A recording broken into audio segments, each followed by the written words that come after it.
Welcome in, guys. It is Tony K, UGSM, living the dream as always. Haven't talked much about this Phyrexia All will be one set. Let's change that. We're 2 days away from release. We've got a few cards we're going to talk about today. I'll probably break this up into a few videos. I tend to ramble a bit when I do the longer videos. So we're going to start at the top here on MTG Goldfish, and you guys know my style. I just like to screen record and go. A handful of cards I want to talk about that I haven't already. Let's start with this bad boy right here. The old Ichormoon Gauntlet. So this blue artifact gives your planeswalkers 2 extra abilities,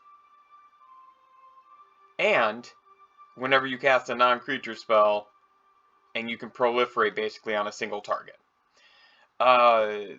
This to me feels like it's going to be some heat. And man, $22, $23 pre-release. That, even though you guys know my stance on pre-release, that seems like it might be a steal. Keep your eye on that one, because holy moly. The 0 to proliferate is pretty powerful. Just spitballing here, but like attracts the Super Friends. If you have like 3 or 4 planeswalkers out, and this, you could use the proliferate from a couple of them to get the other ones up to wherever you need them to do their ultimate. Like, this feels to me like one of the best non-planeswalker cards we've gotten, like, if that makes sense. That includes like removal and things like that, cards that interact with planeswalkers. I feel like this is the best, or right up there. I talked about some of these other high hitters up here. I want to bring it down to Vraska.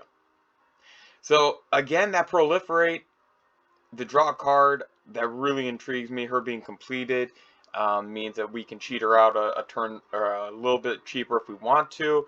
I like the fact that she's got this -2 ability that basically removes a creature. The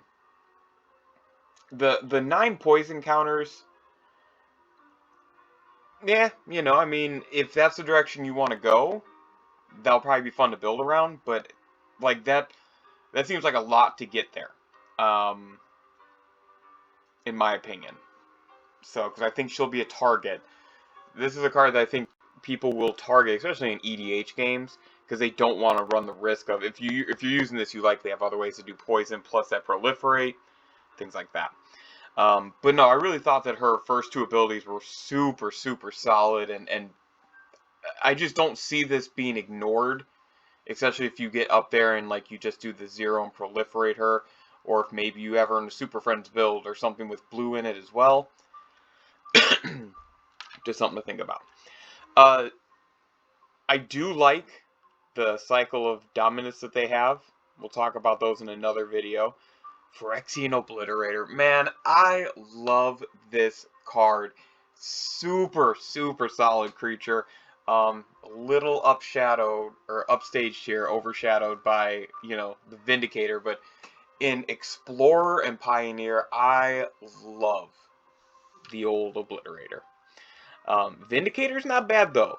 Don't kid yourself. I will be going back to making videos on some 60 card decks that I use for kitchen table magic, and this guy could get got and put into some decks quickly. Moving on down, we'll do just another card or two on this video, but I talked about Venerated Rot Priest. I think this is insane. Just gonna throw it out there. I think it's insane. For one, had to get a sip of my beer. It's 6:30, boys and girls. Gotta wait till the evening to drink. But I think Rot Priest is pretty powerful, especially in green, that has a lot of color, or a lot of cards that are 1 and 2 casts that you can use to directly impact your own creatures with direct spells. I think that's going to be pretty good. And remember, it doesn't say just you casting it. It's if a creature you control. So if an opponent tries to get rid of a creature you control, directly, they're going to have to deal with that. The other card I wanted to talk about, that's the name of the set. The other card I wanted to talk about, coming on down, it's old Tyvar here. Sort of interesting, and look, whenever we get planeswalkers that are 2 or 3 mana, really just at 3 is the sweet spot, you have to look at them. Like, even Jace, Perfected Mind, you're going to look at and think, like, is it worth, losing the 2 life to get it out on turn 3? But I want to talk about Tyvar. So, Golgari colors, comes in with 3 counters, but I like this ability right here. You may activate abilities of creatures you control as though those creatures had haste. So, I mean, that seems pretty powerful. Pretty powerful in the right build. Especially if it's a creature that has to tap, and you put Tyvar in, you use it with that creature, and then you untap it. Okay, and we're pumping him with that untap. The mill 3 cards is... I always get a little skeptical, I guess is the word I'll use, to any card that makes me mill, unless you're in a very specific deck building type. I get a little worried about that. But this actually lets us return mana value 2 or less to the battlefield, not to our hand. If it was to our hand, I'd be a little bit sour on this card, but I think to the battlefield offers some really, really cool stuff. Again, I have some 60 card kitchen table decks that I want to show you guys, and there's some cards from this set that I'm looking at and definitely feeling like, hey, these could be solid. So I'm going to end part 1 here. I'll do at least one more part, if not a third part of cards. I'm just going to keep scrolling down in the other videos. I appreciate you guys. Thank you so much, and we'll see you next time.